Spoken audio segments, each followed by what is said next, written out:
Okay, continuing where we were, and I thought I had made a mistake because I was just looking at this cross-eyed. I hadn't. I mean, why would I think that I'd made a mistake? We have used elementary matrices to reduce A down to this form, and we find that the E1 times E2 times E1 matrix for the two elementary matrices we used, when multiplied by A, gives us an upper triangular matrix, which is a good thing because they have to give us this matrix, and this matrix is upper triangular. Then we multiply both sides of the equation, we take E2 E1A equals U, which we established right here, and multiply by E1 inverse E2 inverse, and we get A equals LU, where L is E1 inverse E2 inverse.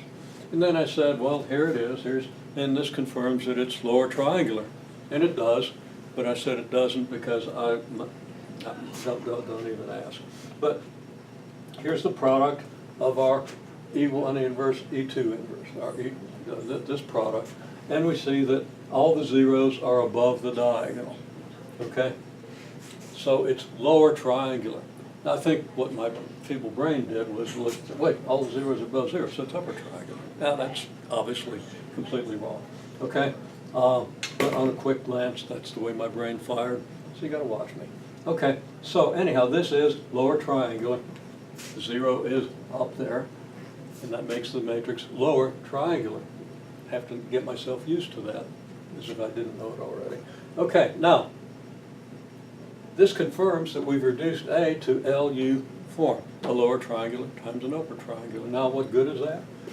Well, again, we did a lot of this last time, but we're going to do it with the details related to this matrix this time. So, AX equals B. Remember, A is this, B is this column vector here. Means LUX equals B, since A equals LU. Meaning X equals LU inverse times B. Now, what's the quantity LU inverse? People had a little trouble figuring this out. Somebody finally said it, and said it correctly, which I thought was really very good. LU inverse is U inverse L inverse. How can you test that? Well, multiply U inverse L inverse by LU. L inverse is next to L. So you group L inverse with L, you get the identity, and the identity doesn't have to be written in the sequence of the calculation. Then you have U inverse times U. I should be pointing up here. Put U inverse L inverse next to this, and what I said just happens. The L inverse and the L give you the identity, and then the U inverse and the U give you the identity, just as happened over here with these elementary matrices. So, this is the rearrangement of the equation. Now it would seem that, okay, well, all we got to do is find L inverse and U inverse and multiply them, and we get X. Well, yeah, we could do that, but that would actually be counterproductive. The reason is this. Okay, L inverse B, you would confirm, is the solution to the equation Ly equals B, where Y is the solution. Because if Ly equals B, Y equals L inverse B. Now, I don't need the inverse to solve Ly equals B. Why not? Because L is lower triangular. So Ly is just, well, here's our lower triangular matrix, 5, 0, 7, 1, times Y1, Y2, where Y1 and Y2 are just the symbols I choose to use for the two entries of the column matrix Y. And B is the -1, 7 matrix that people in a class randomly selected for me. Okay? Well, if I write that as a system, the system is going to be 5Y1 equals -1, 7Y1 plus Y2 equals 7. Very clear, very simple.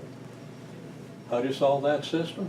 You could reduce it and do all kinds of things, but all you have to do is solve this for Y1. All you got to do is divide both sides by 5. You get Y1 equals -1/5. Then, take that -1/5 and plug it in here. You get 7 times -1/5, there it is, plus Y2 equals 7. So, you know, we still only have one unknown, so this is very easy to solve. And we get y2 equals 42 fifths, if I did the arithmetic correctly. This is negative 35 fifths, and negative 7 fifths, and 7 is 35 fifths. If I add 7 fifths to both sides, this goes away, and I get 42 fifths on this side. So I believe that's a correct solution for y2. Now, why would I do this? Well, because it takes me one step closer to solving this. Now I can replace L inverse B with 42 fifths, because L inverse B is a solution to this equation. It's the y we get when we solve this equation. We've solved this equation not by using L inverse, but by using L times, well, by rewriting the equation Ly equals B as a system and solving it by forward substitution. Solve for y1, substitute that forward into the next equation, and solve for y2. Okay. What's the next thing? Now this is the step that's a little mysterious, because other than being used in solving the system, y2, well, the y vector, the y1 and y2, aren't really important to us in most cases. I can't think of a case where they would be, but I'm not thinking that hard. Okay, so there could be. So what are we going to do? Well, our equation is going to become x equals u inverse times y, and we now know what y is. We have the components of y. So we're going to do the same thing there. We're going to say that, okay, so if x is u inverse y, then ux equals y. Use an upper triangular matrix, giving us a system that's easily solved by backward substitution.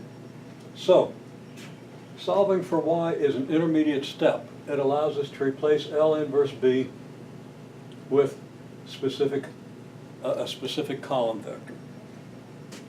And then we can do a very similar thing to solve for x, and we'll go on and complete the solution in the next clip.